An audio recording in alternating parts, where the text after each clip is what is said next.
পবিত্র রমজান মাসের মহিমান্বিত রজনী শবে কদর। পবিত্র এই রজনীতে নফল নামাজ, জিকির আসকার ও বিশেষ দোয়ায় মশগুল ধর্মপ্রাণ মুসল্লিরা। এ নিয়ে আরও জানাতে চট্টগ্রামের জামিয়াতুল ফালাহ মসজিদ থেকে যুক্ত হচ্ছেন সৈয়দ তামিম মাহমুদ।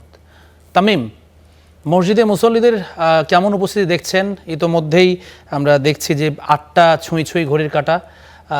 মানুষ কেমন আছেন সেখানে এবং ভাব গাম্ভীর্য কেমন দেখছেন?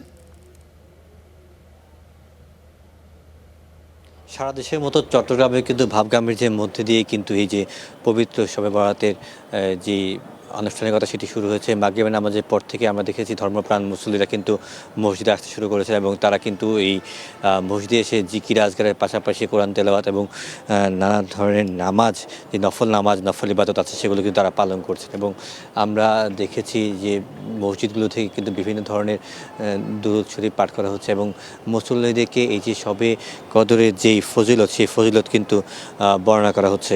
যদি একটু বলি যে চট্টগ্রামে আমি যে এখানে আছি, তো চট্টগ্রামের অন্যতম জাতীয় মসজিদ বলা হয় যে জমিয়তুল ফালাহ মসজিদ। সেখানে কিন্তু মাগরিবের নামাজের পর থেকেই কিন্তু ধর্মপ্রাণ মুসল্লিরা আসতে শুরু করে এবং তারা কিন্তু দল বেঁধে এখানে তাদের যে লাইলাতুল কদরকে কেন্দ্র করে যেই ধরনের নামাজ আদায় করা এবং বিভিন্ন জিকির আজগারের মাধ্যমে কীভাবে নিজেদেরকে আরও পরিশুদ্ধ করবে সেগুলো শুনেন এবং সেইভাবেই কিন্তু মুসল্লিরা তাদের রাত্রি যাপন করবেন বলে আমাদের জানিয়েছেন।